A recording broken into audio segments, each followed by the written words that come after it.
નમસ્કાર, આપ જોઈ રહ્યા છો યુટીસી ન્યૂઝ। મહારાજા સયાજીરાવ યુનિવર્સિટીમાં પદવીદાનની તારીખ લગભગ નક્કી થઈ ગઈ છે। હજી નક્કી તો થઈ જ નથી, હજી તો લગભગ નક્કી થઈ ગઈ છે। મહારાજા સયાજીરાવ યુનિવર્સિટીના રજિસ્ટ્રારે આ માહિતી મીડિયાને આપી છે કે ઘણા સમયથી કોન્વોકેશન કઈ તારીખે થાય તેના વિશે ચર્ચા ચાલી રહી હતી, તો હવે એ ચર્ચાનો અંત આવ્યો છે। આ વર્ષના અંતમાં 31 ડિસેમ્બરની આસપાસ કોન્વોકેશન થઈ શકે છે। જે કોન્વોકેશન ઓક્ટોબરમાં થઈ જવો જોઈએ તે ડિસેમ્બરના અંતમાં થઈ રહ્યો છે, અને તે પણ વિદ્યાર્થીઓના આંદોલન બાદ તારીખ આપવામાં આવી રહી છે। પરંતુ તારીખ તો આજે પણ પાકા પાયે નથી આપી રહી।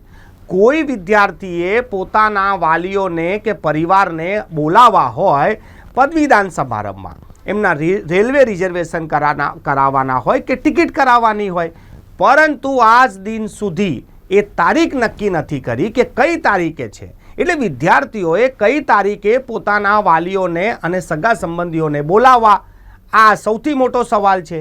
મહારાજા સયાજીરાવ યુનિવર્સિટીના સત્તાધીશો એટલા બધા લાચાર થઈ ગયા છે કે સામેથી ગેસ્ટ તેમને કન્ફર્મેશન નથી આપી રહ્યા।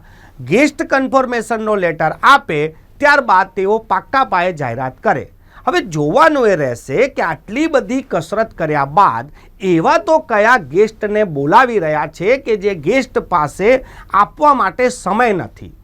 ભારતમાં મહારાજા સયાજીરાવ યુનિવર્સિટીનું કોઈ નામ લે અને એના કોન્વોકેશનમાં ચીફ ગેસ્ટનું નામ એનું આવે તો કોઈ પણ વ્યક્તિ હોંશે આવવા માટે તૈયાર થઈ જાય। એવી આ પ્રતિષ્ઠા છે મહારાજા સયાજીરાવ યુનિવર્સિટીની। પરંતુ મહારાજા સયાજીરાવ યુનિવર્સિટીના વાઇસ ચાન્સેલર અને રજિસ્ટ્રાર એવા તો કેવા ગેસ્ટને શોધી રહ્યા છે કે જેમની પાસે સમય નથી।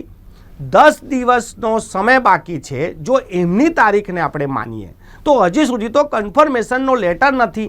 કન્ફર્મેશનનો લેટર આવશે એટલે તેઓ પાક્કા પાયે જાહેરાત કરશે।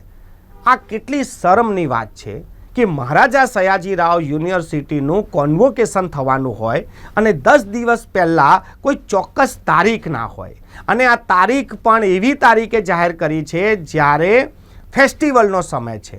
પરંતુ એ વાતને આપણે બાજુમાં પણ મૂકી દઈએ તો આ કયા પ્રકારનું આયોજન છે આ વિશ્વવિખ્યાત મહારાજા સયાજીરાવ યુનિવર્સિટીની કે તેમને કે તો કોઈ ગેસ્ટ નથી મળતું, ગેસ્ટ મળે છે તો તેમને એક ચોક્કસ તારીખ નથી કહેવામાં આવતી। અને સૌથી મોટો સવાલ કે એવા કયા ગેસ્ટ છે જે યુનિવર્સિટીને તારીખ સમય પર નથી આપી રહ્યા કે પછી સમય નથી આપી રહ્યા। હવે જે દિવસે નામ જાહેર થશે ત્યારે આપ ચોક્કસ ચોંકી જશો, એવું નામ હશે।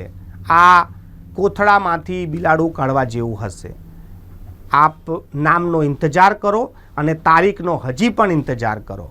વિદ્યાર્થીઓ આંદોલન કરી રહ્યા છે કે કોન્વોકેશનની તારીખ જાહેર કરો, પરંતુ મજાલ છે કે આજે પણ તારીખ જાહેર થઈ હોય। હજી તો લગભગ તારીખ જાહેર થઈ છે 31 ડિસેમ્બર।